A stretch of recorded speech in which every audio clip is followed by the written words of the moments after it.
of it as a compliment or slightly reductive when you are referred to as women CEOs? Good one. Yeah, I've always wondered because... No, I don't take it as a compliment at all. I'll use the advantage of being a woman CEO because you get noticed and there's so few of us, but I think it's quite insulting. I'm not there as a woman CEO because I'm a woman, but just because I'm just as capable. Thank you. So, when a lot of people think, Ms. Suri, that is there any specific talent that women get to the table which helps them in business, that you are specialized at your job because you bring a certain talent set by virtue of being a woman? How do you look at this argument, and do you think it applies to you? Have you had that personal experience ever? So I think, you have to be having the requisite talent in any case to get into a leadership role. So whether you're a man or a woman, it really doesn't make any difference. The difference is the perspective, in the sense that a woman probably brings a little more empathy to the way she approaches a situation. Perhaps a little bit more patience that she brings in. But I think talent, you have to be talented enough, or you have to have the requisite qualities to be able to get into a leadership role. So it's not a man or a woman. Do you think that after a point it doesn't really matter? It's only what you bring in terms of your skills, irrespective of your gender? Yeah, absolutely. Do you think it was ever held against you at work? That there were certain expectations, being a woman, people expected, oh, she'll be slightly more empathetic, or she'll be slightly more gentle on me because she's a woman CEO? I think I've been around long enough, 40 years now, that they do so at their peril. So not really. And I think that the other day I was interviewed for an Ooty Club membership, and the committee, they asked me, have you ever been interviewed before? So it's a disadvantage, I think, Jyotsna, you and I.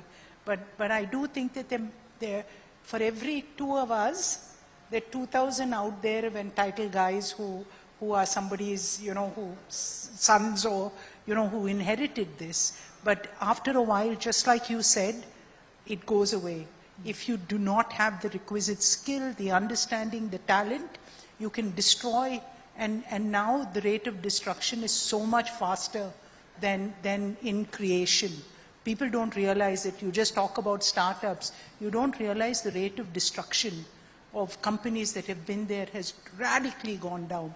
So I think whether you're a man or a woman, we get up every day thinking that this is a challenge and we have to be worth it.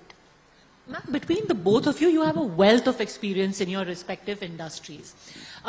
When you started out, as opposed to now, the number of women, not just in the workforce, but also in the boardroom, has gone up, maybe not exponentially, but substantially. Has that in any way changed the lot of women in the workforce? If you look at the statistics, I don't really think we've moved the needle enough. But I think it's a generational issue. But if you look at medical colleges, if you look at STEM, if you look at business colleges, the ratio of women has definitely gone up. So, from when I started, the number of CVs I got for women was so much less. Now it's actually really increased. And I think that's a good one. That for every job, for whether it's a senior or a junior job, there are women out there we're not equal yet, but someday, considering the workforce, if you look at true equality, it can happen.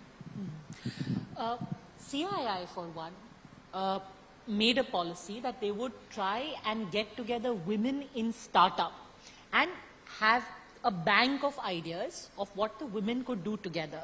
Now, in business, very frequently you speak of the wolf pack, where men would encourage other men and promote other men, and together they would progress. Do you think there is scope for something like that to be done for women as well?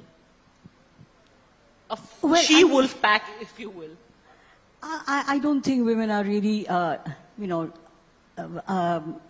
initiating anything like that I can see right now. But by the way, CII is her.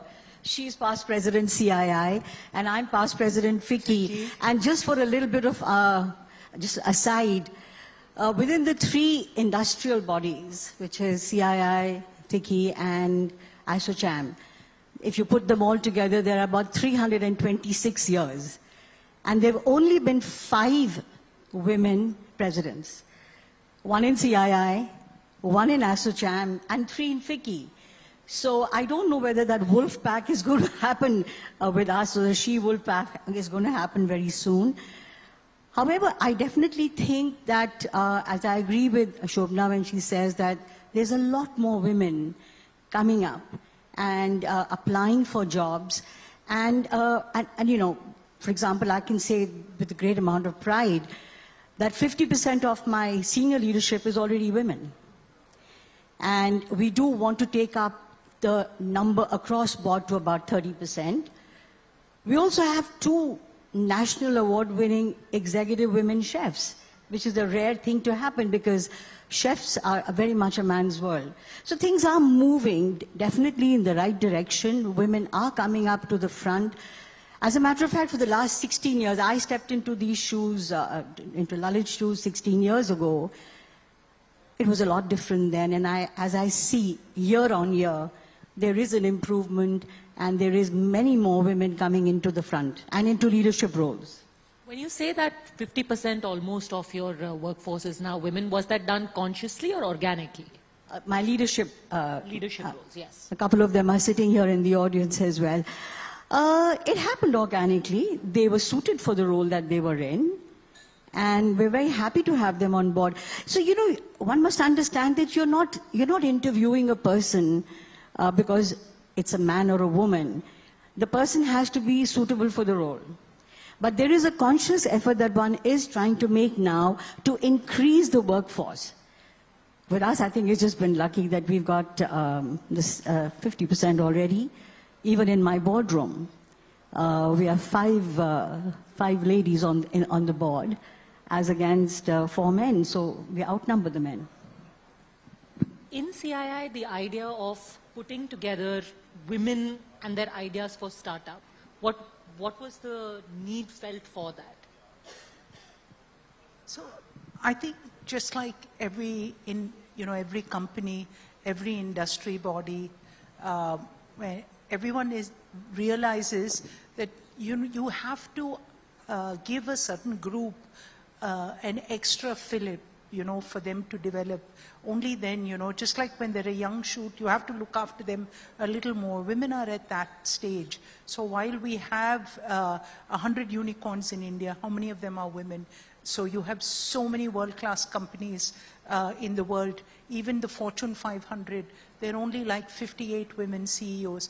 So we do understand that this is a group that probably requires, and I think CII doing this was a good thing. FICCI does it a whole lot better because I frankly believe that CII would be best served when you give women a seat at the main table. Let them come into the National Council. Why should they be isolated? Because that's the way we'll grow. And I think that's the way that we need it. We need more women in the mainstream. When some of these policies are isolationist, so while they have to be nurturing, they should not isolate.